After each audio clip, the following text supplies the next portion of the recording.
Là, on est vraiment sur une partie très dangereuse, très très exposée.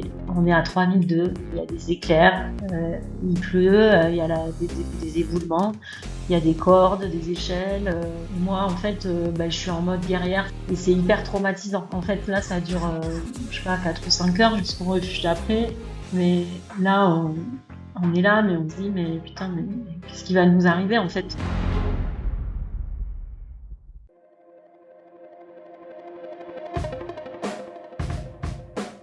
Bienvenue sur Les Frappés, le podcast sur le dépassement de soi et l'aventure. Je suis Loïc Blanchard, entrepreneur, coach et préparateur mental certifié. J'ai été pendant plusieurs années sportif de haut niveau en judo avant de quitter les tatamis pour me consacrer à des sports de plein air comme le triathlon ou partir m'évader sur des treks engagés. Récemment, je suis devenu finisher de la PTL, un ultra-trail de 340 km autour du Mont Blanc organisé par l'UTMB. Depuis la création des Frappés en 2020, j'ai deux objectifs. Le premier, c'est de vous faire découvrir des univers fascinants, qui font rêver. Avec mes invités, on ira naviguer sur toutes les mers du monde. On participera à des expéditions dans les régions polaires ou en Himalaya. On découvrira l'envers du décor de l'entrepreneuriat et du sport de haut niveau. Et on partira en mission avec des membres des forces spéciales. Le deuxième, c'est de vous aider à croire en vos propres rêves et à passer à l'action grâce au partage de ces invités exceptionnels. On sous-estime largement ce dont on est capable physiquement ou mentalement et je suis convaincu qu'une petite conversation peut déboucher sur de grands changements. On a en moyenne 4000 semaines à vivre sur Terre, alors autant les vivre à fond. Attention, épisode hors norme en approche. Vous connaissez certainement Perrine Fage, une athlète d'ultra-endurance qui a un sacré palmarès et que j'avais déjà accueilli sur les Frappés en novembre 2021, c'était l'épisode 55. Si son nom ne vous dit rien, je vous invite vraiment à aller écouter son histoire.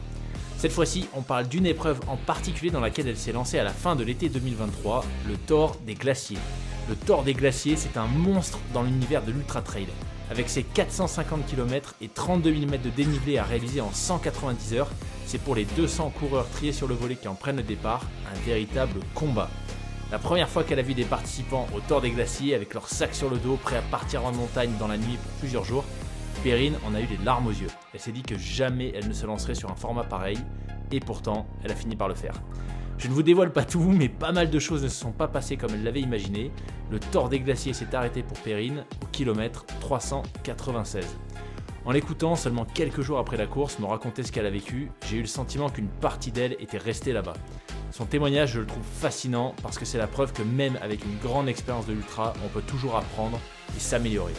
Excellente écoute à vous les frappés et merci beaucoup Perrine pour cet échange.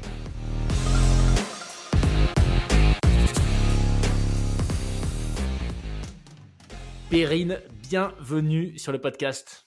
Merci Loïc de me recevoir à nouveau. À nouveau, c'est vrai, ouais, bienvenue à nouveau.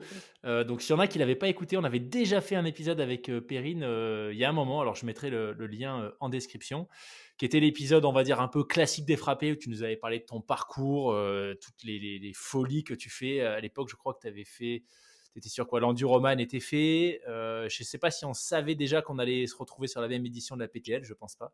Non, c'est ce Mais que voilà, j'allais dire. Entre-temps, on s'est un petit peu croisés dans la ouais, montagne. c'est clair. Mais voilà, s'il y en a qui veulent découvrir ton parcours en général, s'il y a encore des gens qui ne te connaissent pas dans l'univers de l'ultra, allez écouter cet épisode. Et là, on va faire un focus sur, j'allais dire une course, je sais pas si une course, une aventure, une expérience un peu folle que tu as vécue récemment, qui est le Tour des Glaciers, qui avait l'air d'être quelque chose d'assez intense, extrême. Donc, je te propose qu'on rentre directement dans le vif du sujet. Est-ce que tu pourrais déjà, en quelques mots, nous expliquer ce que c'était que le Tour des Glaciers? Parce que c'est une course un petit peu particulière quand même. Alors le Tour des Glaciers, moi je savais même pas que ça existait et quand je suis allée à Courmayeur pour prendre le départ du Tour des Géants, je suis allée dîner 2 jours avant le départ et j'ai vu des gens partir à la guerre à 20 heures le soir, il faisait froid. Et on m'a expliqué qu'ils partaient faire 450 bornes sans assistance, sans ravito, sans balisage. Et je les ai vus partir, j'ai pleuré, mais toutes les larmes de mon corps. Je trouvais ça hyper émouvant. Je me rappelle, il y avait Lucas Papi, etc. Je pense que c'était la deuxième édition. Énormément d'émotions et je m'étais dit, jamais je ne ferai ça. Et puis, le lendemain, j'ai fait le Tour des Glaciers, enfin 2 jours après. Et quand j'ai fini le Tour des Glaciers, on m'a dit, ah, ben c'est génial, tu as mis moins de 130 heures, donc du coup, tu es éligible à prendre part au Tour des Glaciers. J'ai dit, ouais, ouais, super, merci, non, merci. Et puis, les choses ont fait que l'année d'après, je me suis lancée sur la PTL en équipe. Et forcément, c'est un peu la suite logique parce que voilà, la PTL, c'est un peu le même style de course que le Tour des Glaciers, sauf qu'on est en équipe. Même style de course, j'entends par là, on est hors sentier, il n'y a pas de balisage, on est sur du très technique, du alpin, des marches d'approche. Et c'est pas vraiment une course. On se ravitaille dans les rivières pour l'eau et dans les refuges pour la nourriture. On a quand même notre assistance qui vient à certains points. Euh, donc voilà, pour moi, une fois, la PTL fait 290 km au lieu de 460 pour le Tour des Glaciers. Donc je me suis lancée l'année d'après le Tour des Géants sur la PTL. C'est une aventure que j'ai trouvée très difficile parce qu'on était trois et que je trouve que gérer à trois, je sais pas, bah, je pense que toi aussi, tu sais pas toi qui va me contredire, mais que gérer un tel effort à trois, c'est difficile. C'est difficile de gérer le sommeil, c'est difficile de gérer les égos, c'est difficile de gérer les difficultés, mais à côté de ça, on se sent quand même beaucoup plus en sécurité que quand on est tout seul en hallucination, accroché à une falaise avec des éclairs au-dessus de la tête. Donc, c'est vrai que quelque part, la PTL, oui, c'est dur d'être à trois, c'est très dur, mais ne pas être seul, c'est quand même pas mal aussi. Voilà, la PTL était une très très belle expérience. On en a partagé un petit bout ensemble. C'était très technique la PTL. Moi, j'ai trouvé ça quand même technique. Ce qui était bien aussi sur la PTL, c'est que il y avait des passages où on avait la possibilité de s'accrocher. On ne s'est pas toujours accroché, mais moi, les derniers jours, personnellement, sur le Mont Buet, je me suis accrochée tout simplement parce que je manquais de lucidité et que, étant moi-même ayant quand même pratiqué beaucoup l'alpinisme, je suis quand même beaucoup plus prudente que mes compagnons qui l'ont pas pratiqué. Et donc, quand j'ai pas dormi et que je suis pas bien et que j'ai la possibilité de m'accrocher, je m'accroche. On part avec un casque et un baudrier sur la PTL. J'ai beaucoup mis le casque sur la PTL et le baudrier, ouais, je m'en suis servi, je me suis accrochée plusieurs fois. En Italie, c'est une autre discussion. Le matériel obligatoire, c'est zéro. Vous partez avec ce que vous voulez. Et donc on ne part avec rien. La seule chose que j'ai pris, moi, c'est les crampons parce que comme il n'y avait pas de matériel obligatoire, je savais que j'aurais besoin des crampons sur un passage au tout début et que j'allais m'en débarrasser rapidement. Si j'avais dû me les traîner tout le long, je pense que je les aurais même pas pris, ce qui était bête. Mais bon, voilà. C'est vrai que ça pousse aussi à prendre moins d'affaires et je ne sais pas si c'est bien, mais en même temps, on est supposé, quand on fait ce genre de course, être capable de prendre nos décisions nous-mêmes Ouais, et faut responsabiliser les gens aussi. Voilà. ok. Donc, Donc tu le... disais, Oui, 2021, tu as fait le Tour des Géants, qui est la ouais. course classique, voilà, que tu as fait en moins de 120 heures, c'est ça? Je crois que c'est moins de 130 pour être qualifié pour les glaciers, ouais. Ou je Ok, sais plus. d'accord. Donc si tu fais en moins de 130 heures, et le Tour des Géants, c'est un quoi? C'est un 300, je l'ai plus en tête, c'est 300 quelque chose déjà? 350. 350. 350, donc c'est déjà un énorme Ils monstre. appellent ça Donc 330, mais il fait 350. les petits vins de surprise pour la fin. Ouais. Ok, donc tu fais ça en moins de 130 heures, du coup ça te qualifie pour le Tour des Glaciers. Une info que je suis pas sûr d'avoir en tête clairement, le Tour des Glaciers, du coup ça a lieu tous les ans ou c'est une édition qui balance de temps en temps Ça a lieu tous les ans, mais D'accord, c'est une nouvelle course. Enfin, nouvelle. Je crois qu'il y a eu 4 éditions. Et peut-être que c'était d'accord, la ok. cinquième. Oui. Ok, Ou ok. la quatrième. Je Ok. sais plus. Et donc, tu as un dossard. Donc là, en 2021, tu sais que tu as un dossard pour le Tour des Glaciers après avoir fini le Tour des Géants en moins de 130 heures. L'année suivante, donc 2022, on se retrouve tous les deux sur la PTL, entre autres choses, parce que je me rappelle que tu es allé faire une traversée de la Manche juste avant la PTL. Enfin, voilà, tu as eu plein Ouais. de choses, mais entre autres, la PTL. Et donc là, tu t'es décidé 2023 à partir sur le Tour des Glaciers, qui n'est pas un 350, mais un 450, c'est ça?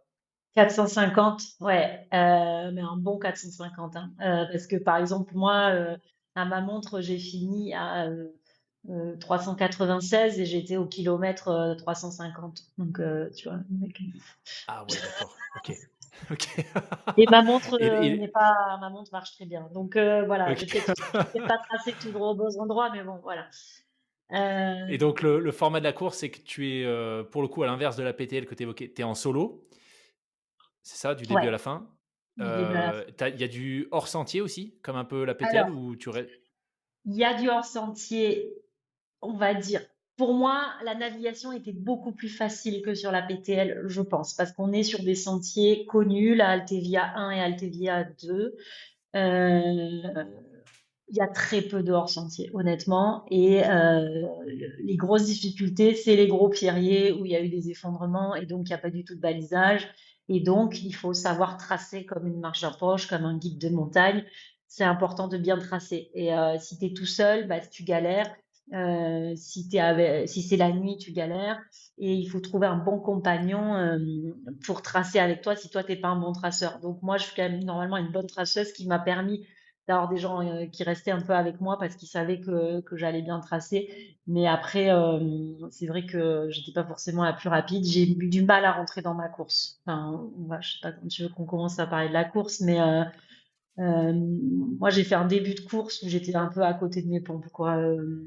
Donc, alors, pour revenir sur la genèse de la course, je savais que ça allait être dur. Je suis partie faire. Donc, comme pour la PTL, j'avais quand même pas mal souffert parce que je m'étais absolument pas préparée pour la PTL puisque j'avais fait que nager. J'avais zéro entraînement de course à pied sur la PTL. Euh, J'avais pour objectif de réussir mon tort des glaciers. Pas réussir, j'entends de finir, hein, parce que je savais très bien de quoi il s'agissait.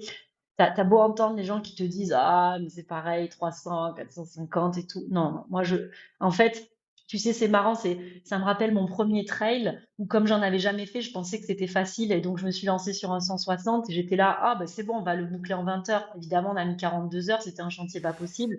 Et en fait, tu sais, c'est vraiment cette phrase de t'es tellement nul que tu sais pas que t'es nul. Tu vois, t'arrives. En fait, il faut quand même savoir il faut vraiment avoir un minimum de connaissances pour savoir que c'est dur. Et en fait, quand tu as zéro connaissance, eh ben, tu sais pas. Et tu penses qu'un 300 et un 450, c'est pareil. Et en fait, ce n'est pas du tout pareil, c'est pas possible. Il y a des choses, effectivement, qui sont pareilles, mais c'est pas pareil. Et donc, moi, je savais que ça allait être difficile. Je me suis quand même, cette année, plutôt préparée au Tour des Glaciers. J'ai fait des courses de 100 km, j'en ai fait plusieurs, genre 4 ou 5. Je suis partie faire une reconnaissance au mois d'août. Donc là, j'ai vu le chantier que c'était. J'ai fait les deux tiers de la course, on va dire, mais j'ai quand même coupé quelques trucs. Euh, et puis je sais pas, il faisait moins chaud, je sais pas, c'était un peu différent. Euh, et, euh, et puis j'ai fait un peu des stages en altitude au Kyrgyzstan. J'ai fait le Mont Blanc one shot le lendemain des 90 du Mont Blanc.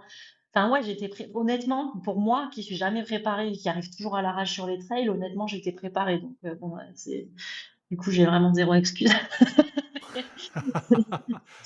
Mais ouais, ouais, je me sentais prête, tu vois, je me sentais prête parce que je connaissais le parcours, parce que j'avais mon matériel qui était prêt. Ouais, ouais, pour moi, j'y allais pour finir, tu vois, en sachant que ça allait être Hmm. dur, mais vraiment, j'y allais pour finir. Donc, Qu'est-ce qui c'est fait comme ça que. que j'ai abordé la course. Ok. Qu'est-ce qui fait que justement cette course-là, tu avais décidé de l'aborder différemment de d'habitude et d'arriver prête, de faire le max en amont?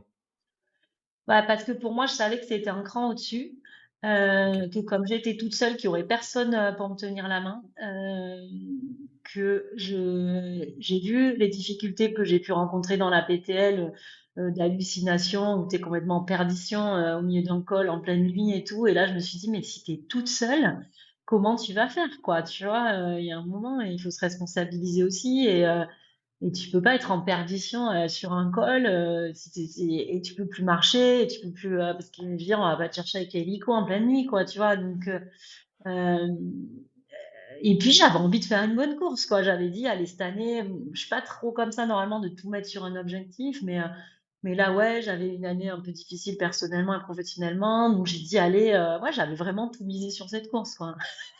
Tu l'as fait. Tu peux nous rappeler le dénivelé, donc 450 bornes pour combien de dénivelé? 32, au moins 32, ouais.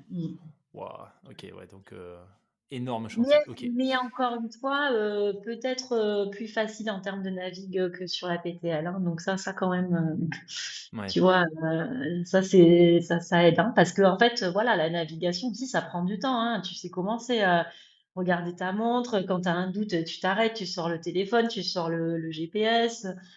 Est-ce que ouais, vraiment je suis au bon endroit? Tu te trompes deux, trois fois, bon, t'as vite fait de perdre une heure ou deux, quoi. ouais, Donc,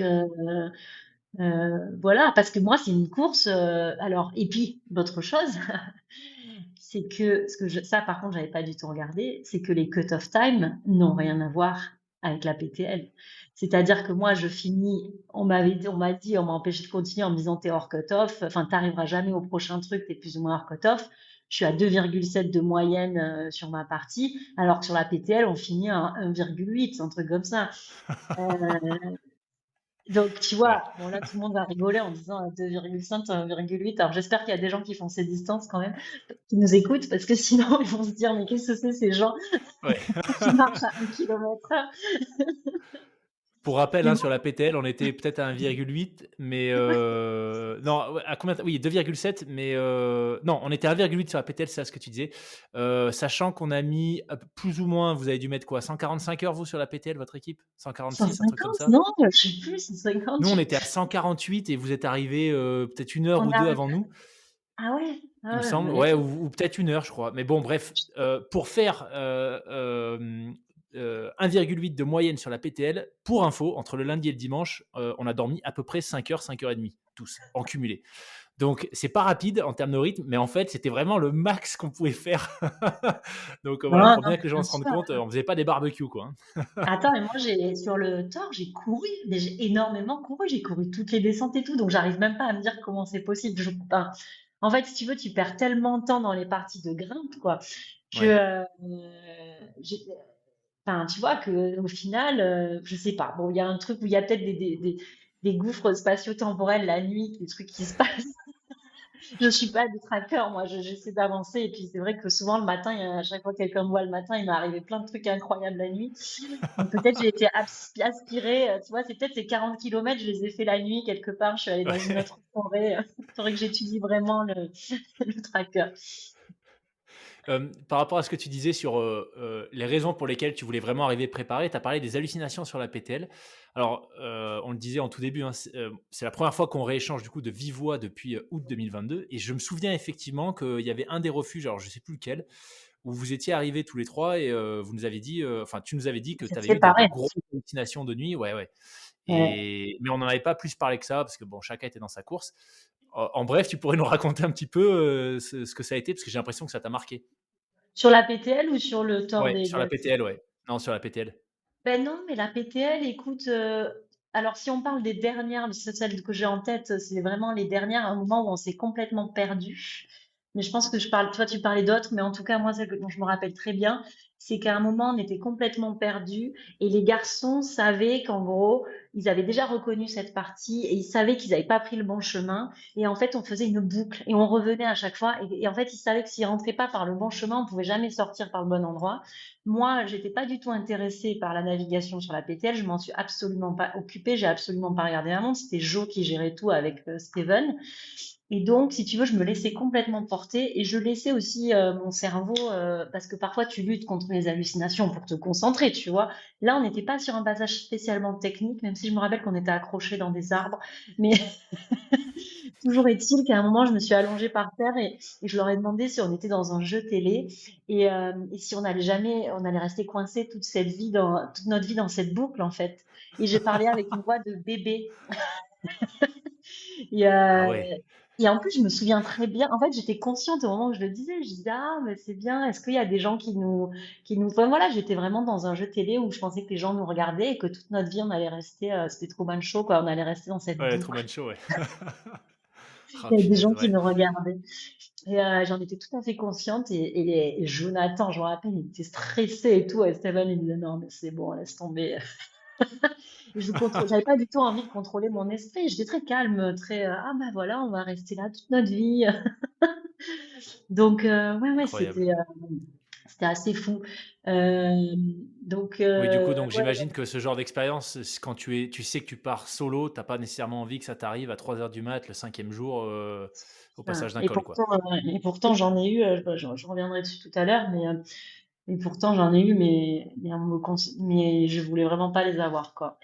Donc Ouais. en fait, voilà, je prends le départ de ce Dor des Glaciers plutôt pas sereine, hein, en me disant là je pars sur un gros truc, mais je vais aller au bout. Je vais aller au bout. C'était vraiment l'objectif. Je pense que je suis partie à un bon rythme, et ça, je fais toujours ça. Je pars trop vite toujours au début parce que parce que je sais que mentalement, j'ai pas le courage de me retrouver au fond et de me remonter. Moi, je suis plutôt très, je suis pas négative speak du tout. Enfin, bon, tu vois, enfin, bref, je pars toujours trop vite, mais je le sais. Bon, voilà. Et là, en fait, il fait une chaleur pas possible. Alors moi, il faut savoir que je vis au Moyen-Orient, que j'ai tous les moyens possibles imaginables pour m'entraîner à la chaleur. Mais comme il fait trop chaud, je vais jamais dehors et je m'entraîne pas assez dehors.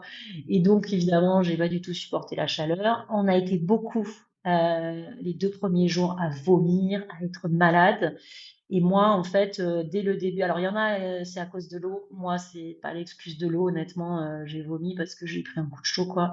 Parce que j'avais une gourde filtrante. Je sais que j'ai fait attention à où je prenais mon eau. Euh, donc je peux pas dire que c'est l'excuse de j'ai bu une eau qui était pas bonne. Je pense que j'ai pris un coup de chaud, j'étais pas assez entraînée à la chaleur, mais ça c'est ma faute et je peux te dire que ça c'est la dernière fois que je le fais. Je suis partie trop vite, j'ai pris un coup de chaud et en fait au kilomètre 150, première nuit de, enfin 120 je crois, bon la première nuit tu pars de nuit et la deuxième nuit je me couche pour me coucher et carrément j'étais en train de vomir dans le lit au refuge. Je me suis réveillée en vomissant dessus. Et après, ça a été ça pendant 2 jours à pas pouvoir m'alimenter. Et, euh, et là, sa première erreur, donc je pense que j'aurais dû me protéger plus du soleil, j'aurais dû m'entraîner plus au soleil. Et première erreur, c'est d'en faire tout un drame. Genre, j'étais focus sur le fait que je ne gardais aucun aliment. Mais là où j'ai eu très tort vraiment, c'est que, en fait, c'est pas grave de pas manger tant que tu peux boire. Et je pouvais boire. Ça m'était déjà arrivé en Thaïlande en février, mais en février en Thaïlande, je pouvais pas boire. Si tu peux pas boire, tu peux pas continuer. Mais là, je pouvais boire. Et à un moment, je dégueulais, je dégueulais. Là, j'ai perdu pas mal de temps. J'arrivais pas à dormir parce que je vomissais en m'allongeant. Et, euh, et là, j'appelle mon père qui me dit, mais Perrine, est-ce que tu bois? Et je lui dis oui, il est médecin. Il me dit, mais c'est pas grave. Ben, bois, prends que du liquide. Fais comme quand tu traverses la Manche, tu prends que du liquide. Et là, en fait, j'ai chargé toutes mes gourdes mortelles pendant 2 jours, enfin, pendant une journée. Et effectivement, la force, elle est revenue petit à petit.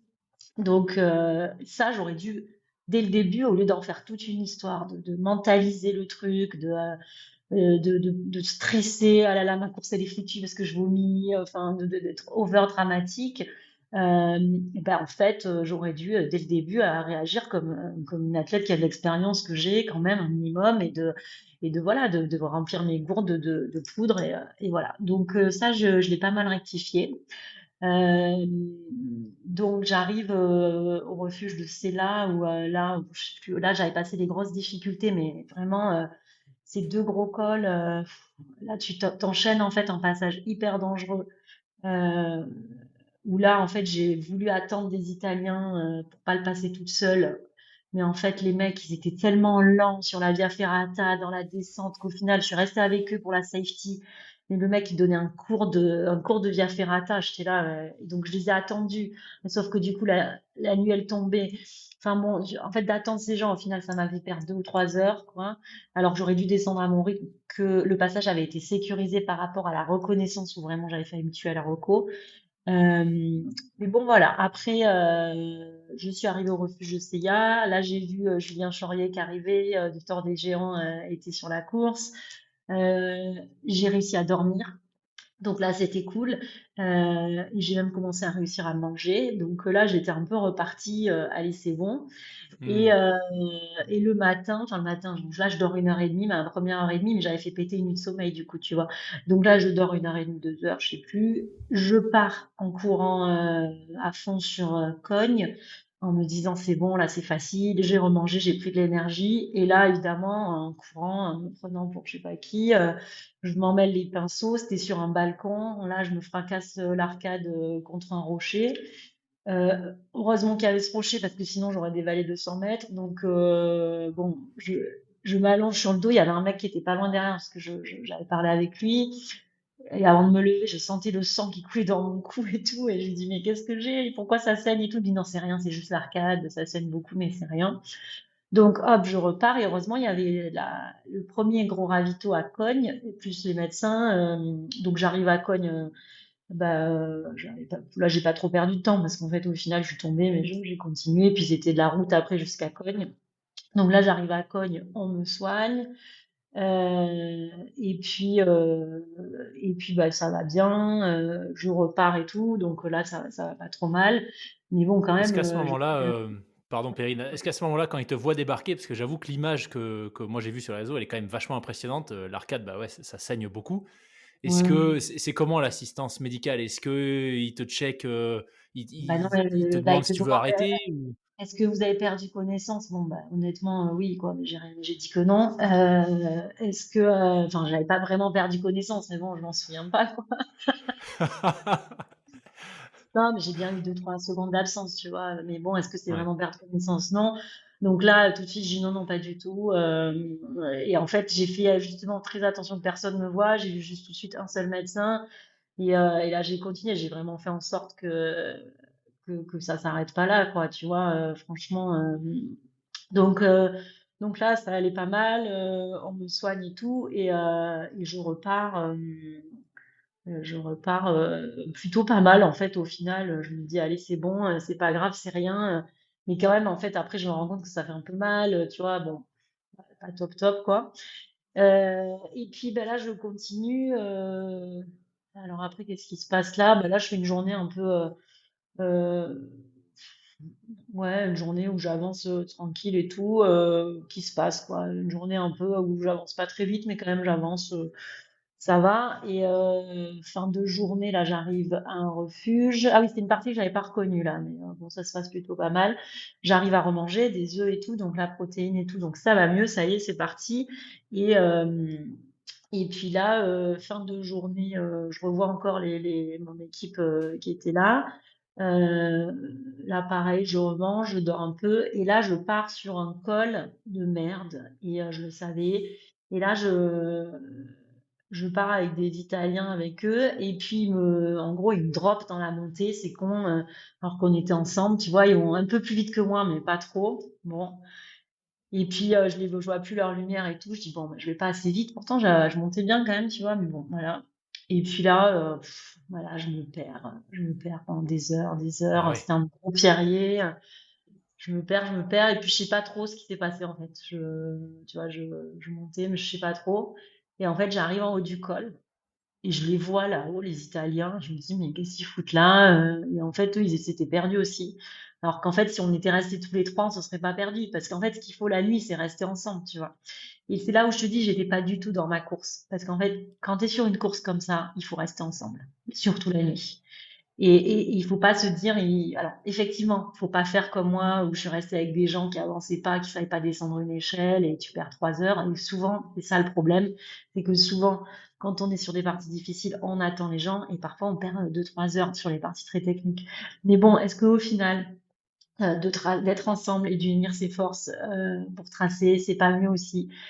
En fait, c'est une course où quand même, qui au début, j'ai trouvé quand même assez compétitive. Et d'ailleurs, je l'avais vu sur la reco où personne voulait me parler, les gens que je croisais, il n'y avait pas trop de fraternité. Ah ouais. J'avais été un peu choquée d'ailleurs. Mais bon, attends, ça, je te dis ça, mais ça, c'est les 2 premiers jours, les 3 premiers jours. Après, ça, les choses ont changé après, hein. Après, quand t'es vraiment dans la merde, il y a un peu plus d'humanité, quoi. Et puis, donc là, tu vois, je retrouve ces Italiens, Anna, enfin une fille en plus, tu vois, et puis c'est vrai que les filles entre nous, on s'aide pas, quoi, tu vois, c'est vraiment, il y a un truc.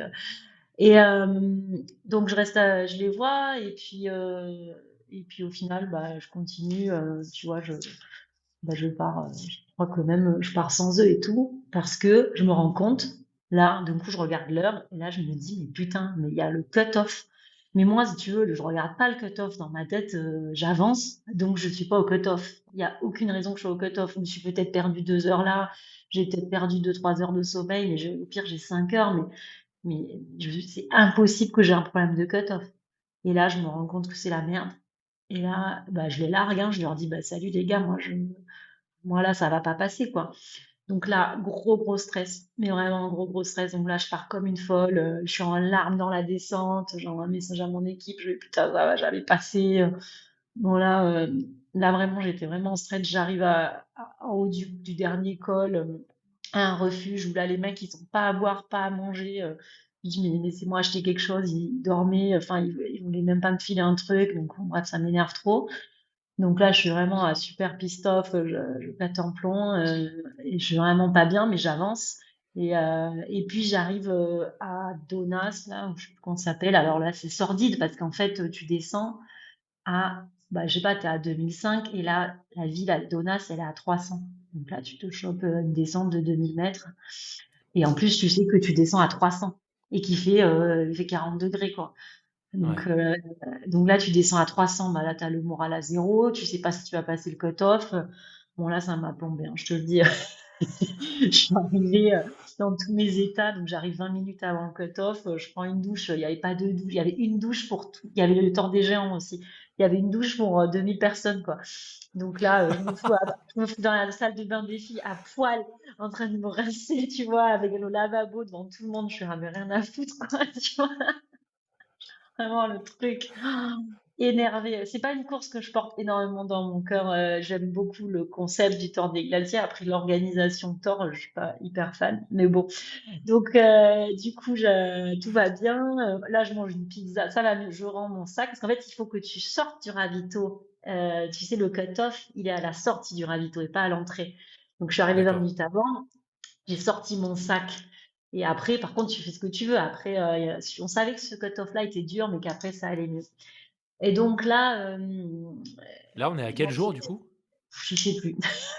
Là, je OK. suis perdue. Et là, je dis, donc là, c'est en plein après-midi, c'est midi, quoi, plein cagnard. Et là, tu sais que tu es à 3000, à 300 et qu'il faut que tu montes à 2005. Et même plus, moi. Je crois que les crêtes, elles sont c'est des crêtes en haut. Je crois qu'elles sont à 3000. Et là, je dis, il faut que je dorme. Donc là, mon équipe, plus quelqu'un d'autre qui était venu, non, il faut pas que tu dormes, il faut que tu repartes. T'es trop short sur le cut-off. Et là, j'ai fait une erreur. C'est-à-dire que j'ai pas écouté. J'ai écouté. Alors qu'en fait, je devrais m'écouter moi, tu vois. Et ça, c'est pas normal aussi. Il faut s'écouter toi. Faut pas écouter ce que te racontent les gens qui sont stressés, qui ont eu peur parce que t'as pas raté le cut-off. Parce qu'en fait, si tu dis j'ai vraiment besoin de dormir là, c'est que tu en as vraiment besoin. Et que là, tu vas te choper une montée de 3000 mètres, de 2005 de dénivelé positif, de 2007 de dénivelé positif. Et que si t'as pas dormi, eh ben, tes 2 heures, tu vas les perdre. De toute Ouais. façon. Parce que Tu te rappelles 2 heures, ça se pardon. perd en 2 secondes. Ouais. Ouais, ouais. Tu te rappelles de Morgé, sur la PTL, le départ de la 1re base vie Morgé, c'était pareil, on était arrivé à midi, plein Ouais. cagnard. Vous mangiez à l'ombre, je me rappelle, tu avais des pizzas et cetera et on était repartis, Ah oui, je sais plus si vous étiez partis avant nous, mais c'était pareil, il y avait, je sais plus, Figure-toi que ça énormément de ressemble, dénivelé. figure-toi que ça ressemble énormément. T'as des vignes aussi et tout, et que même quand je suis arrivée là, j'ai dit ah mais putain c'est le truc de la PTL parce que ça ressemble énormément. Ouais, OK. Waouh! Ah Cogne ouais, donc j'imagine bien Donas, c'est le la départ, en plus tu donc repars, tu es un peu fatigué, tu as dormi et tout, le temps de te relancer machin, si bon, tu es en mais là, plein de toute façon, cagnard. ils m'ont même pas laissé dormir, donc j'ai pas dormi. Donc dans la montée, j'ai essayé de dormir, mais impossible parce que plein cagnard par terre et tout. Alors j'aurais très bien pu dormir au ravito sur les lits de camp parce que j'avais rendu mon sac, mais je pourrais plus. Donc là, j'ai fait, il faut s'écouter soi, il faut pas écouter ce que te racontent les autres. Tu le sais toi, t'es pas débile. Les cut-off, je les suis toute seule que j'allais être dans la merde et j'ai réussi toute seule à m'en sortir.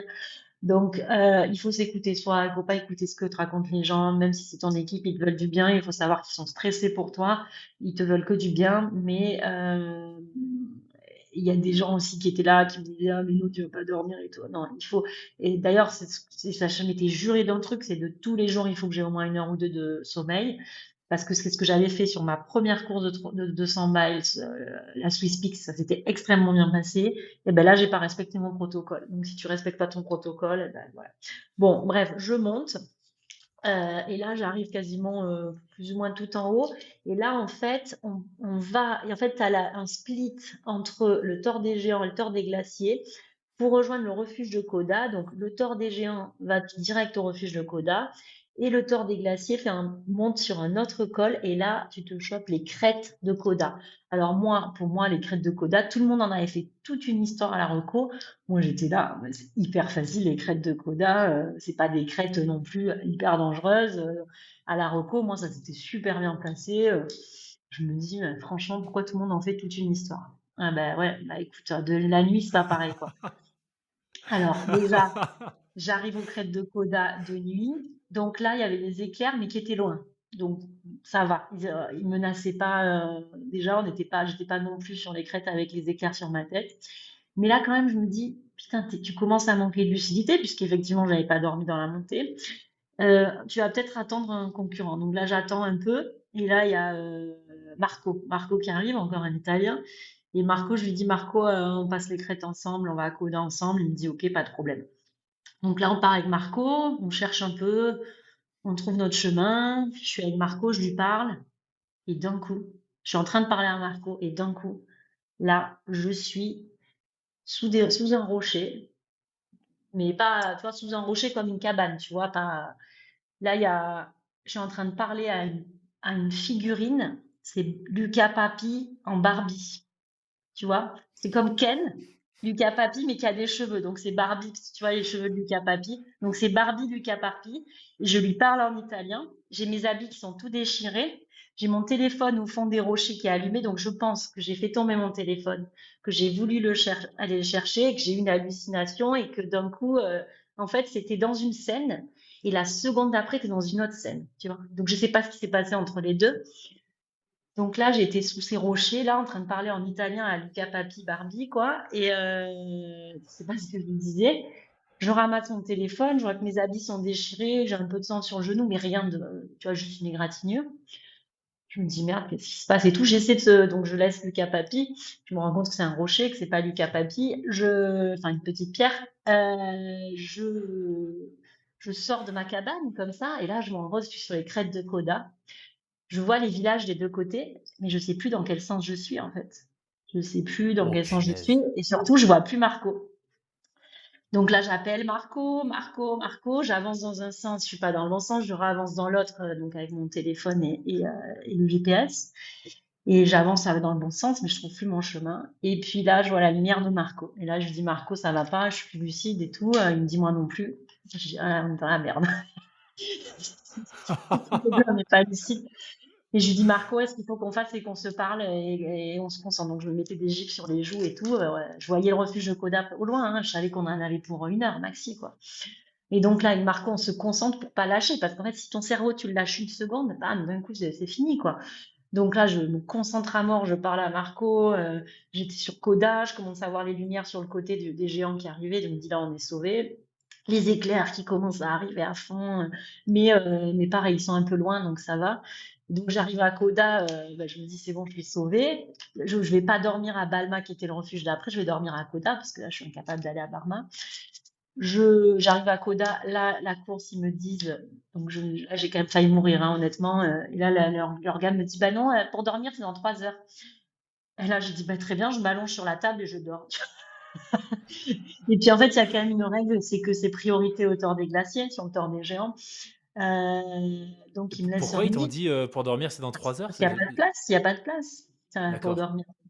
Donc je m'en foutais, moi je dis bah écoutez, de toute façon j'ai failli mourir, donc là je dors sur la table, vous vous démerdez. Donc là il me laisse un lit quand même. Je dors bien 2 heures, hein. Franchement là je dors bien 2 heures. Et là je repars, c'est bon, je suis nickel, je mange et tout. Je pars nickel, j'ouvre la porte, putain de déluge, mais un truc de malade. Et là je dis non, non, les gars, qui part avec moi?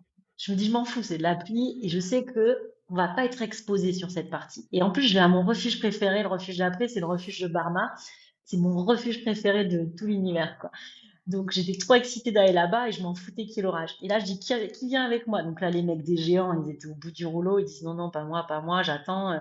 Et là je vois Anna qui avait réussi à passer le cut-off, celle qui m'avait laissé dans le refuge de Fricola. Elle me dit on s'en fout, on y va toutes les deux. Donc on y va toutes les deux, on embarque un mec qui avait fait la Swiss Peaks qui était sur les géants. Et on part tous les trois, genre, vraiment, mais c'était la fin du monde, quoi, la fin du monde.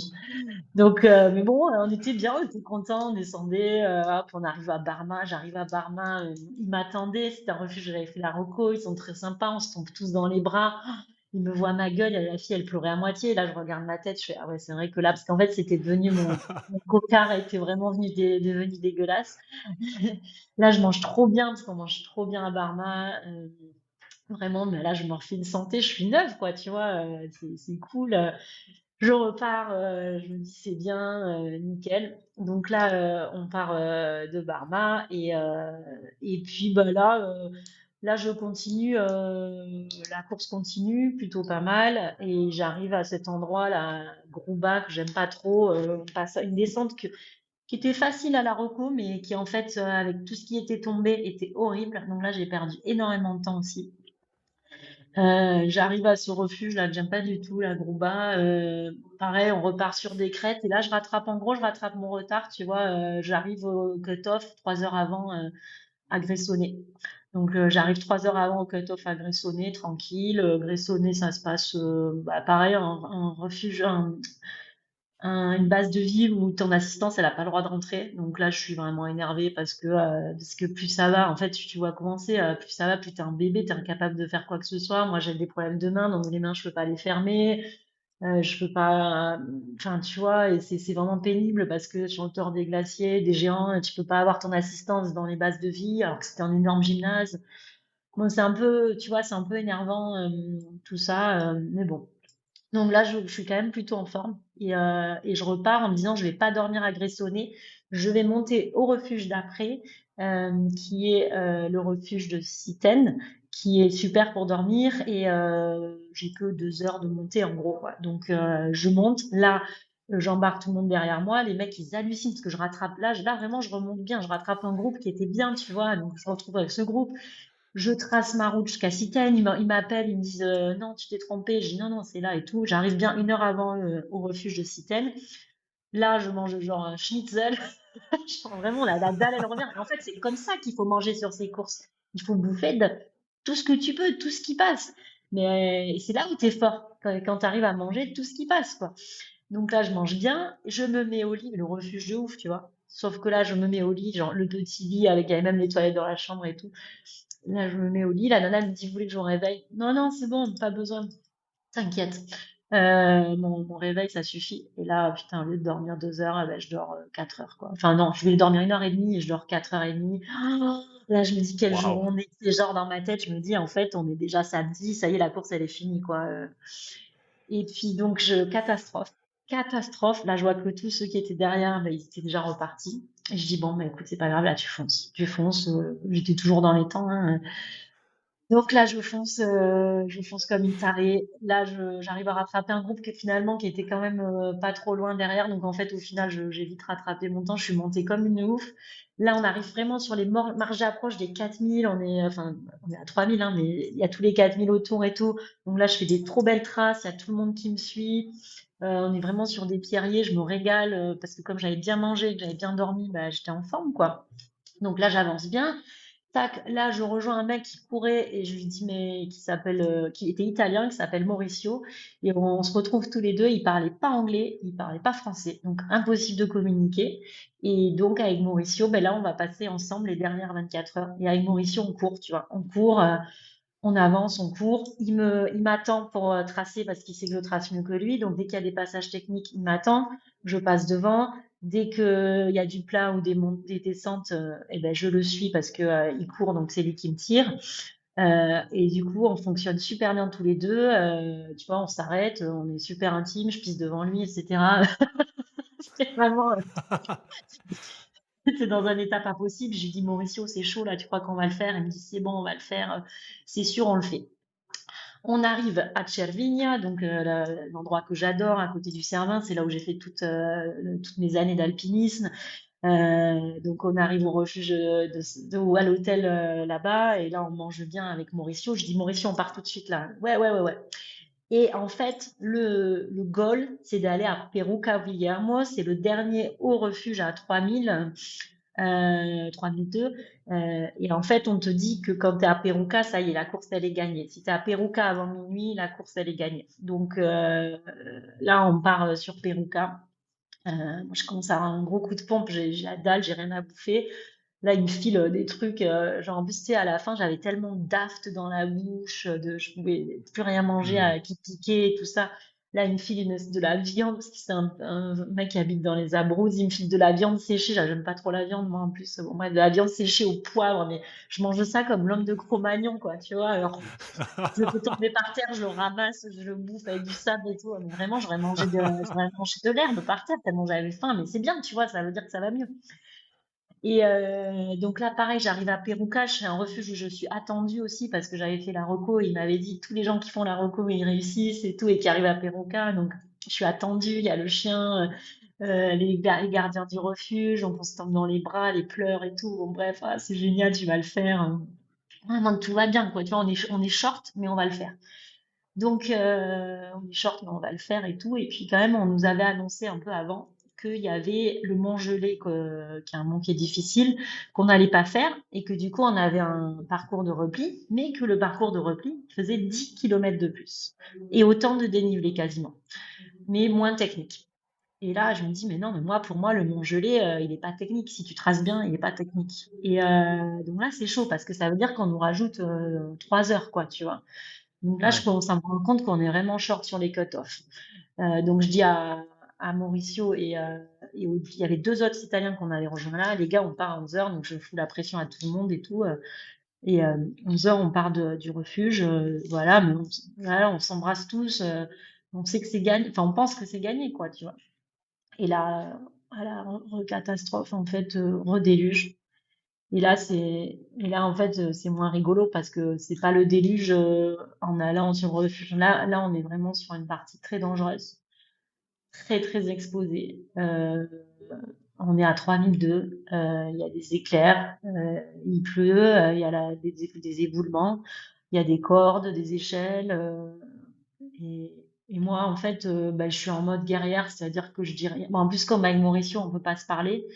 Euh, Bah, on se dit rien. Genre, on avance, il me dit ça va, je dis oui, oui, j'arrête pas de tousser, et c'est hyper traumatisant. En fait, là, ça dure, je sais pas, 4 ou 5 heures jusqu'au refuge d'après. Mais là, on est là, mais on se dit, mais putain, mais qu'est-ce qui va nous arriver? En fait, enfin, en fait, on se dit, je dis ça, mais non, on se dit rien. On pense juste à mettre un pied devant l'autre et à pas tomber. On tombe, on se relève, on déchire les fringues, on machin. Il y a, il y a, il y a des mecs qui sortent de. En fait, les Italiens, il y en a qui sont un peu tricheurs et qui ont des gens qui les aident, tu vois. Donc, il y a des gens qui sortent de nulle part, qui aident le groupe devant.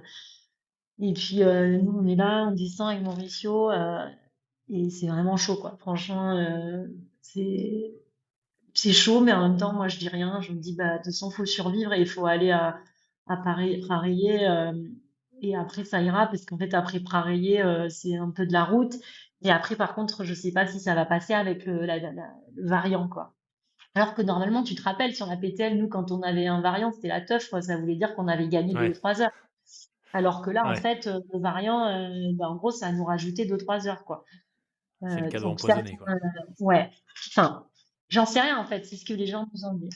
Donc là, j'arrive à Prairier. Donc là, si tu veux, on peut même plus se parler. C'est-à-dire que là, en gros, bah, tu vois, on se dit, là, c'est vraiment chose qu'on a vécu.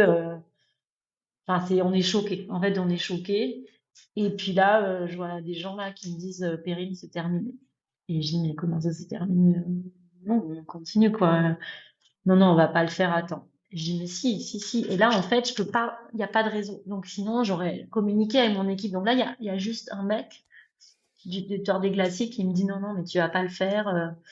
Même si tu pars maintenant, alors c'était le déluge, hein, dehors, mais je dis, mais c'est le déluge, mais c'est au bord d'un lac, là, tu risques rien, tu vois. On vient de faire un truc, on a failli mourir, là, on va faire 6 bornes au bord d'une route, quoi. Enfin, tu vois, chemin de gravel. Et là, Mauricio, il me dit, j'abandonne.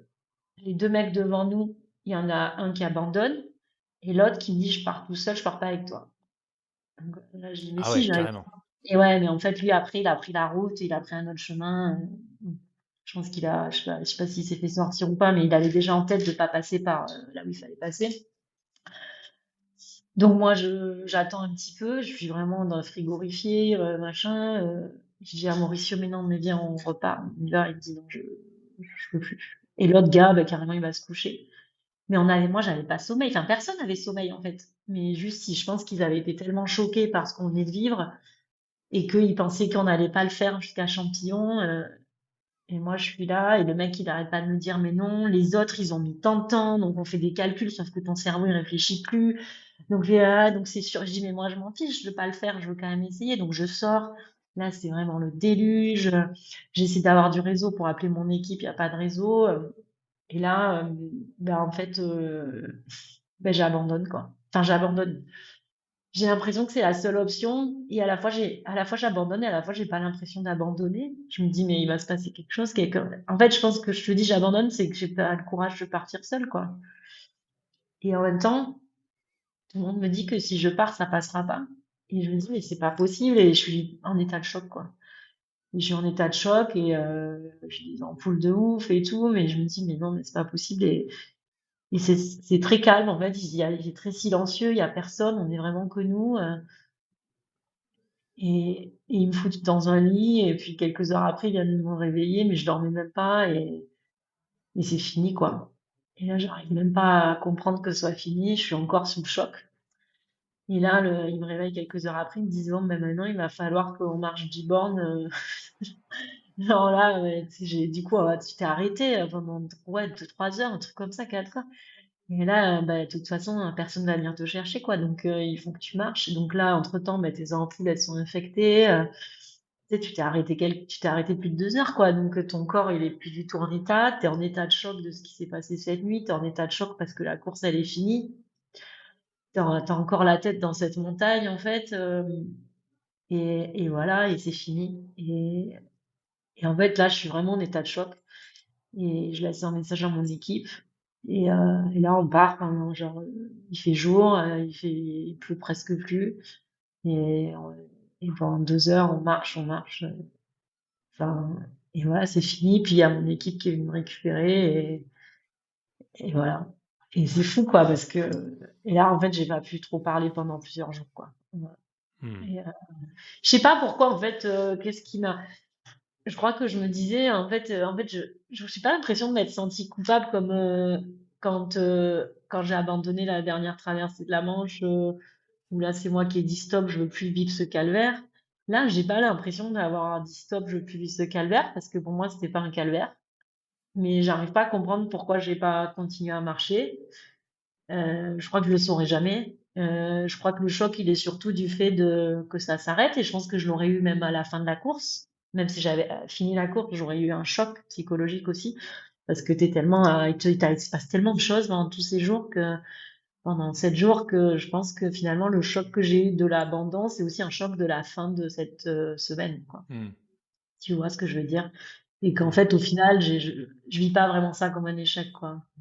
Je sais pas comment expliquer. J'ai beaucoup réfléchi, mais je sais pas trop. Ouais. Sur cette nuit que tu décris là, qui avait l'air apocalyptique, tu arriverais à mettre.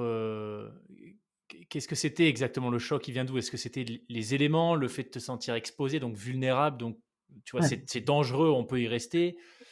C'était quoi le rythme, le cut-off arrivé? Non, non, je pense que c'était juste. Là, t'es plus dans la course. T'es dans un endroit où tu devrais pas être. Euh, et t'essaies de passer le plus discrètement possible. Voilà. Euh, Parce que moi, j'ai déjà eu des histoires en montagne, j'ai déjà été prise dans une avalanche, et j'ai déjà failli mourir, et, et je sais que j'évite en général les situations d'exposition, mais en même temps, ça peut toujours arriver. Euh, mais quand ça arrivait, j'avais pas peur, tu vois, je me disais juste, reste concentré, passe discrètement et ça va aller, tu vois. Mais c'était quand même assez chauvin, quoi. Euh, C'était quand même assez violent. Mais ce que je me disais, voilà, j'étais très concentrée. Et c'est là où je suis fière de moi, c'est que parfois et souvent et notamment quand on est en équipe où il y a d'autres gens, je me repose dessus. Et là, en fait, bah, il y avait Mauricio avec moi, mais comme on n'échangeait pas, bah, il n'y avait pas de connexion. Donc du coup, si tu veux, c'était un peu comme si j'étais toute seule et j'étais très contente de moi parce que vraiment, j'ai très bien réagi et j'ai fait ce qu'il fallait faire, tu vois. Et Ouais. j'ai pas perdu d'énergie à stresser. Souvent, en fait, j'ai une grosse perdition d'énergie à surréfléchir, à stresser, à me dire, à anticiper 50 000 scénarios, machin. Alors qu'en fait, la seule chose qu'il faut faire dans ces cas-là, c'est surtout être concentré sur ce que tu fais et garder toute ton énergie pour poser ton pied au bon endroit et avancer le plus vite possible parce que quand tu es dans une situation de danger, il faut en partir le plus vite possible et voilà, mais en faisant attention. Hmm. C'est fascinant comme récit parce que j'imagine pour toi, c'est encore tout frais, hein, là on enregistre, l'épisode va être diffusé rapidement, mais c'était quoi? Il y a 2 semaines? Même pas 2 Ouais, semaines le retour? ouais, Donc c'est vraiment super frais. Mais c'est ce que je trouve fascinant, c'est d'entendre, tu vois, le récit de quelqu'un qui est quand même méga expérimenté sur l'ultra, qui a, tu le disais, tu as fait de l'alpi, c'est pas du tout la première course de ce format-là que tu fais. Et pour autant, ce qui est fascinant, c'est de voir qu'il y a encore des zones où tu n'as pas forcément la réponse. Tu vois, tu le disais, tu sais pas encore et peut-être que tu ne sauras jamais pourquoi tu as arrêté. Et en fait, je trouve que ça humanise vachement la performance. C'est-à-dire que bah, ça fait prendre conscience que voilà, même à ton niveau, bah, il y a encore peut-être des éléments où il n'y a pas de réponse évidente, en tout cas pas tout de suite. Donc ça rajoute un peu de magie aussi au truc, je trouve. il y a un mec qui m'a dit que pour réussir cette course, un mec qui a fini là, qui m'a dit il faut vraiment te faire confiance à 200%. Et je pense qu'il a raison et que par exemple le moment où j'ai laissé les gens me dire de pas dormir, bah, par exemple, ça, c'était une erreur. Le moment où j'ai laissé mon cerveau me dire ah là là, t'as pas mangé, tu vas pas y arriver, bah, ça, c'était une erreur. Et Hmm. c'est pas une raison, c'est plein de petites raisons. Et ça, c'est des choses, bah, la prochaine fois, ça sera fixé. C'est-à-dire que bah, la prochaine fois, je me ferai confiance, je dormirai. La prochaine fois, bon, ça remarque de pas dormir, ça, je l'aurais, souvent, je fais l'erreur, mais bon. Mais par contre, voilà, de savoir que si tu peux boire et pas manger, c'est pas un problème. Voilà, et c'est petit à petit des choses que tu règles. Et je pense que voilà, c'est pas qu'une chose. C'est comme c'est quand il y a un accident, c'est jamais une raison, c'est toujours plein de raisons. Ouais, ouais. Là, c'est plein de raisons. J'ai vu des gens, tu vois, j'ai vu des gens dans cette course abandonner. Mais je te jure, il y avait un mec, euh, on était en haut d'une marche d'approche, il avait découpé toutes ses chaussures parce qu'en fait, tout le dessus de ses chaussures, ils avaient découpé parce que c'était intenable. Ses pieds avaient tellement gonflé que c'était la douleur était intenable dans sa chaussure. Et je dis, mais comment tu vas descendre? On était en haut. Il me dit, je sais pas, mais je peux plus. Donc il a abandonné là. Il y avait les Japonais, ils avaient du tape, mais de partout sur tout leur corps. Et, et moi, je trouve ça incroyable. Je trouve ça, en fait, tu vois, pour moi, cette course, c'est tous les gens qui ont fini et qui ont abandonné. Alors d'habitude, je me dis, ah, c'est à tous les finishers, mais là, non, parce que, à part ceux qui ont abandonné peut-être au bout d'une heure, tu vois, mais bon, il y en a pas beaucoup, mais tous ceux que, tu vois, genre, il y a, il y a, il y a une athlète française T'as vécu le qui combat, pourrait quoi. sans doute, ouais, et tous, tu vois, une athlète française qui devait sans doute gagner, qui elle, elle a avancé un maximum alors qu'elle savait que la course avait été finie et elle vomissait, elle continuait. Et je crois que vraiment tout le monde est allé au bout de lui-même sur cette course et c'est ça qui est beau, quoi. Enfin, franchement, je pense pas qu'il y ait des gens qui ont abandonné parce qu'ils étaient un peu fatigués ou parce qu'ils ont dit Ouais. oh bah je vais pas gagner ou alors ah bah tiens tu sais je suis la sixième femme debout, un truc comme ça. Il y en a quatre qui ont fini, la cinquième qui était une nana qui aurait dû gagner. Enfin en même temps personne n'aurait dû, tu vois, mais elle s'est fracassé la tête et ou la jambe sur la dernière sur un des derniers juste un peu avant moi. Euh, c'est l'année dernière, Marina, je crois non, elle fait deuxième là. Marina, elle est tombée sur le dernier col du Barasson. Elle avait 10 heures d'avance. Elle s'est fait litroyer et il restait 30 kilomètres. Euh, c'est une course, tant que tu l'as pas fini, tout peut t'arriver. Tout peut t'arriver Hmm. et il y a beaucoup d'accidents, beaucoup de chutes. Voilà. Donc voilà, je sais pas si c'est parce que moi, peut-être que s'il m'était pas arrivé tout ce qui m'est arrivé, je dirais que j'ai pas eu de cul du début à la fin. Mais en même temps, est-ce que c'est une histoire de chance ou c'est une histoire d'expérience? Tu tombes pas si t'as tu vois, tu vois, si j'étais plus expérimentée en descente, peut-être que je serais pas tombée. Si je m'étais entraînée à la chaleur, peut-être que j'aurais pas eu ce coup de chaud. Euh, est-ce que c'est un manque d'entraînement? Oui, tu vois, je sais Ouais. rien. Ouais. Mais en tout cas, ce qui est sûr, c'est que ça m'a fait beaucoup grandir.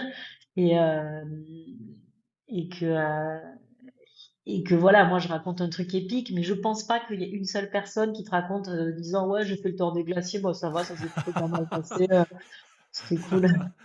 Ouais, ouais. Peut-être, peut-être, J'imagine. peut-être que l'an prochain, si je le fais, je le finis, je te dirai ouais, ça va, ça a été. T'évoquais au début le fait, enfin tu vois, la première rencontre, en tout cas la première fois que tu as vu des gens partir pour le Tour des Glaciers, que c'était vachement émouvant. Euh, je suppose qu'à ce moment-là, tu imaginais plein de choses sur ce que la course, ce qui devait potentiellement vivre dans la course. Est-ce que ce que tu as vécu toi, tu dirais que c'est à la hauteur en termes, tu vois, de... J'aime bien cette image un peu de guerrier, parce que j'imagine que dans ce que tu racontes, pour moi, c'est un peu ça, tu vois, t'es un peu allé au combat en montagne. Est-ce que c'est Ouais. ça que tu as vécu? Est-ce que c'était à la hauteur de ce que tu imaginais? Ouais, ouais, moi c'est ça que j'ai vécu, hein. Bon, après, est-ce que je l'ai vécu parce qu'il m'est arrivé des trucs, une chute, machin? Mais oui, oui, oui, c'était à la hauteur de ce que j'imaginais. Mais même quand j'avais fait la reco, qui était un truc assez doux au final, puisqu'il faisait chaud mais pas trop chaud, que le soir je mangeais en refuge, j'ai quand même trouvé ça assez dur et assez engagé. J'ai failli faire un truc, j'ai failli faire une très grave chute sur un passage. J'ai eu des moments très stressés à être toute seule sur la reco, parce que je faisais quand même, je partais des refuges de nuit pour essayer de faire une petite partie de nuit. Donc je me disais, j'avais oublié de prendre mon GPS, mon satellite. Je me disais, tu sais, il n'y a pas beaucoup de réseaux sur la course. Je me disais, putain, quand même là, je pars sur une reco, c'est engagé, quoi. Je suis toute seule, personne ne sait où je suis. Ouais. Donc oui, oui, oui, ça reste un truc engagé. Mais la PTL aussi, c'était engagé, hein. Je veux dire, il y avait peut-être plus de normes de sécurité, tu vois ce que je veux dire. Ouais. Mm. J'ai eu moins l'impression sur la PTL de faire la guerre, mais, mais en même temps, on a quand même fait des passages assez techniques hein, aussi, quand on y pense. Ouais, effectivement. Mais encore une fois, comme tu disais, on était en équipe. Tu vois, et nous, je sais pas si tu te rappelles, mais on s'est retrouvés, on est parti à 3.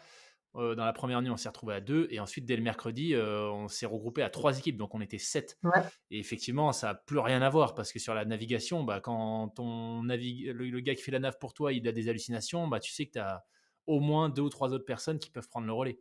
Quand tu es ouais. solo, même si tu as un peu moins de nav, que c'est plus facile, tu es quand même solo. Quoi. Donc, Moi, et je puis pour pense bien qu'il plus longtemps, tu faut, vois. pour la refaire, il faut bah, que je sois encore plus forte, que j'aille plus vite aussi en montée, je pense, pour pouvoir être sûre de rester accrochée. Parce qu'en fait, les premiers jours, ça va vite quand même. Tu vois, ça va beaucoup plus vite que sur la PTL. Et je pense qu'il faut que je reste dans des pieds tout le temps, la nuit. Et ça, c'est quelque chose que sur les géants et sur le Swiss Peaks, j'ai toujours été dans des pieds. Mais bon, après, il y avait le balisage. Mais j'ai jamais fait des nuits seules. Et là, j'ai fait 3 nuits seules. Il faut 24, je crois. Faut jamais faire des nuits seules. Hmm. Et ça, c'est vraiment une connerie de base que j'ai fait. Et quitte à rester ralentir. Et je pense qu'au début, j'étais trop vite par rapport à mon niveau. Donc, je rattrapais en descente ce que je perdais en montée. J'essayais de m'accrocher à la tête. Et en fait, c'était pas forcément là où je devais être. J'en sais rien, tu vois. Mais en tout cas, ce qui est sûr, c'est que sur ces courses, il faut pas être seul la nuit parce que tu perds trop de temps. Hmm. Faut jamais, c'est trop dangereux en plus. Donc, il faut pas être seul la nuit. C'est pas possible, quoi. Non. J'ai eu un invité, Rémi Camus, qui fait de l'aventure, qui a une approche, tu vois, des expéditions, des courses, etc., que je trouve intéressante. Il dit qu'il y a toujours la phase de préparation, la phase d'exécution et la phase de digestion, de restitution qui est hyper importante. Toi, généralement, tu as l'expérience hein, dans l'ultra, mais une course comme ça, une fois que tu l'as vécue, il faut combien de temps pour l'assimiler, on va dire? Bah, je sais pas trop, honnêtement, bah là quand même, je te dis, il y a eu quelques jours où j'étais dans un mutisme absolu. Après j'ai eu besoin bon après j'ai eu le boulot, donc j'ai été dans le boulot pendant plusieurs jours.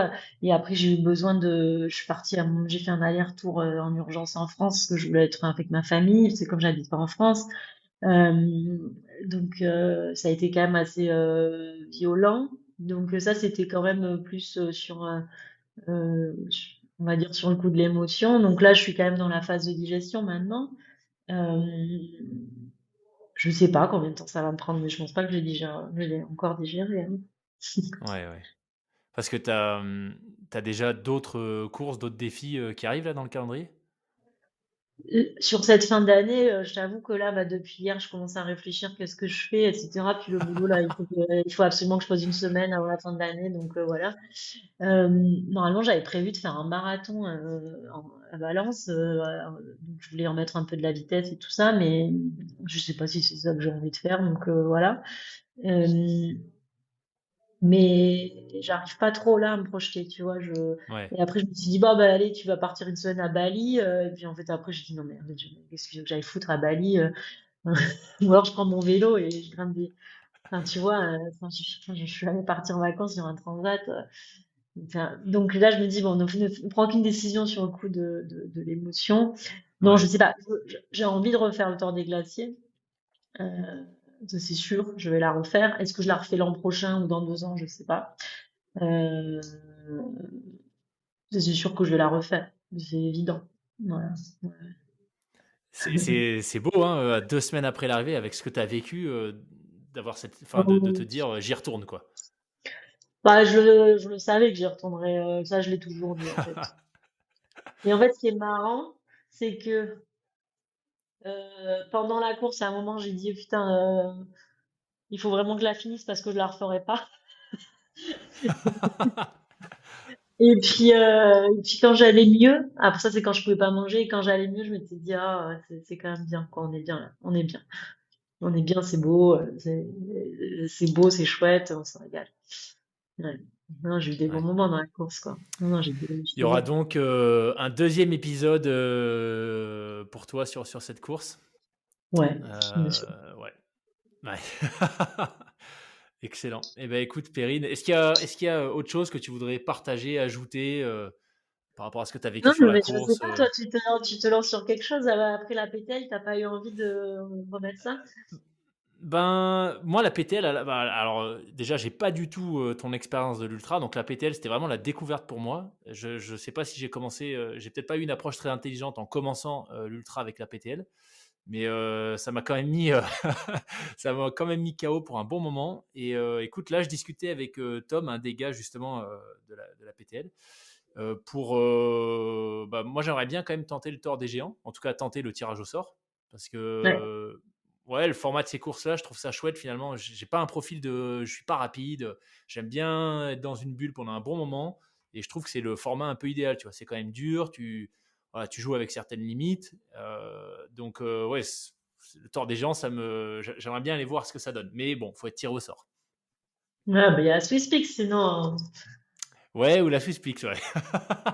encore Mais mieux, cette hein. année, voilà, il y a rien eu. Il y a une petite expé en Norvège pour le Ouais. podcast, mais pas de folie sportive. Non, mais Normalement, moi, l'Alpsman l'année prochaine, et puis après, on verra. ah, c'est bien, c'est bien. Ouais. Et moi, il y a la SwissPix qui a lancé un format 660 qui m'a écrit, là. J'ai dit, bon, au début, Oh, j'avais dit, ouais, punaise. pourquoi pas, mais là, je me dis, on va essayer de finir le 450 déjà.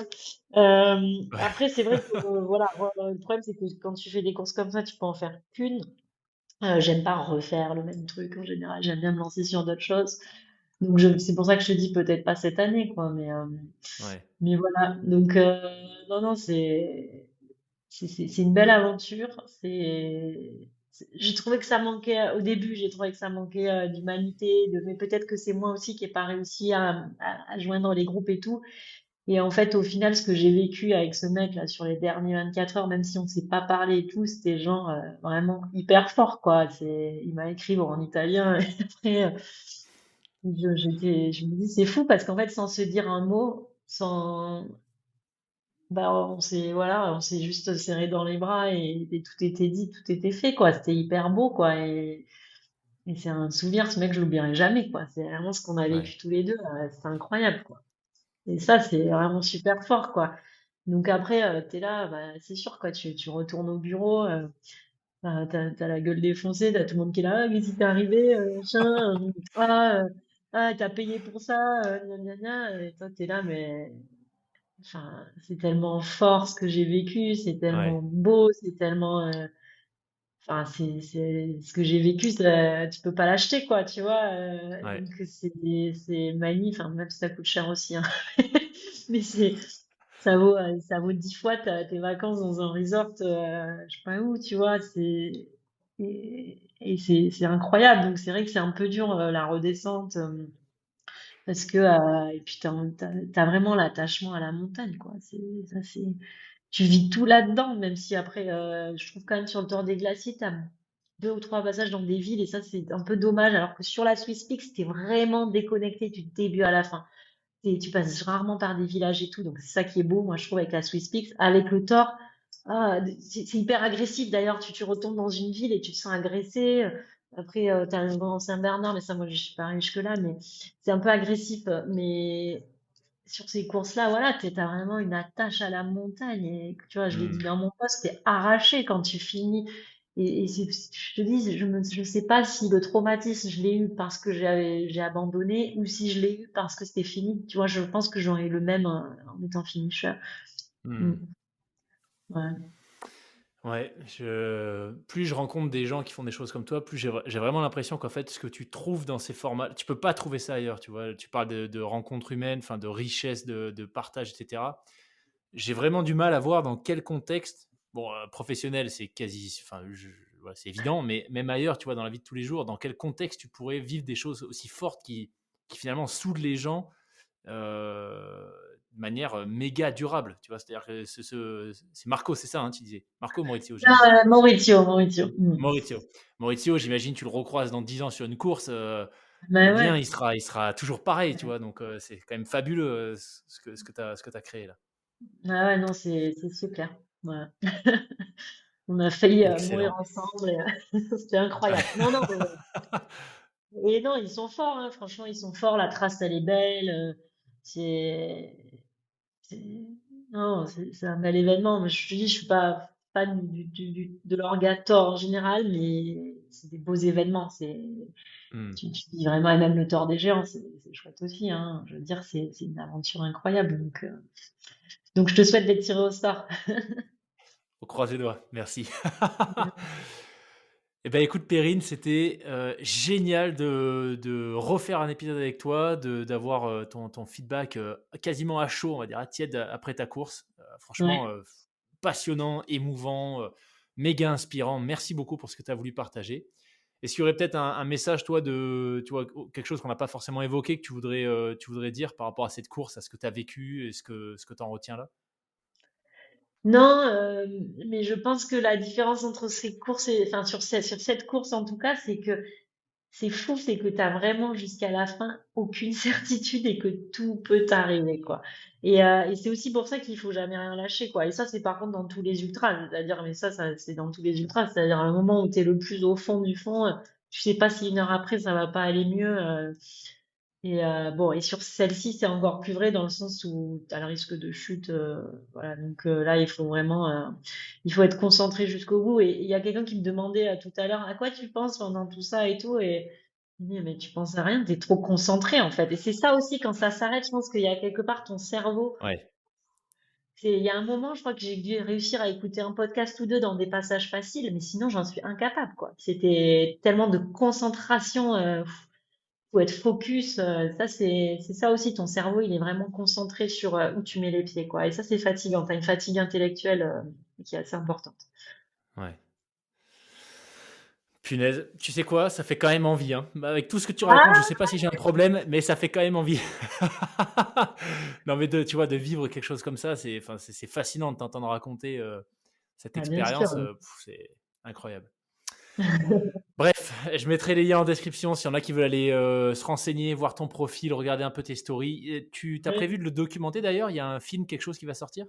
Ben, je crois que les garçons, enfin Valentin, donc en fait, c'était la première fois que bon, on avait été suivis sur la course, sur la PTL, mais là j'avais envie d'avoir quelqu'un qui fournissait du contenu. Donc c'était la première fois moi aussi que je m'exprimais. En fait, je pense que c'est la première fois qu'on m'a entendu parler sur les réseaux sociaux.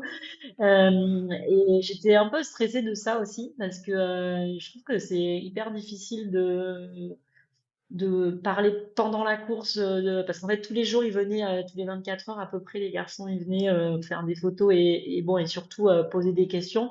Et en fait quand j'ai vu les images 24, enfin ouais, plutôt 2-3 jours après hein, parce que j'ai mis du temps les regarder. J'ai trouvé que c'était pas mal parce que c'était assez fidèle à qui j'étais, à comment ça s'était passé. Et je m'étais pas trop. Le premier jour, je me disais, ah là là, qu'est-ce que je vais dire? Est-ce que ça va intéresser les gens? Et puis en fait, après, je me suis rapidement plus du tout posé la question et j'ai juste dit les choses qui me sortaient. Et je pense que Valentin aussi posait les bonnes questions et en fait, c'est pas mal, quoi. Donc, bon, je sais pas si ça vaut le coup de regarder, mais en tout cas, peut-être qu'il y aura un documentaire de je sais pas, 10-15 minutes, je pense. On va pas faire trop long non plus. Je sais pas si c'est très intéressant, mais en tout cas, je suis contente d'avoir ces souvenirs on les a sur mes réseaux sociaux, de ces petites vidéos qui sont assez fidèles à ce qui s'est passé, en fait. Et il s'est passé pas mal de choses, donc tous les jours, il y avait un nouveau truc. Donc c'était un peu Génial. comme une série télé. Ouais. Et ça va être diffusé, tu sais déjà, t'as déjà une date? Non, il m'a dit fin d'année, là, parce qu'il bosse sur pas mal de projets en D'accord. même temps. Mais Ok. voilà, Ok. je le transmettrai sur mes réseaux sociaux. Voilà. Génial. Super. Bah écoute, merci encore Perrine, c'était passionnant. Merci à toi. Bonne récup, bonne digestion de cette course et puis Ouais, peut-être, j'espère, à une prochaine sur un autre ultra. ouais, bien sûr. Il y en aura d'autres.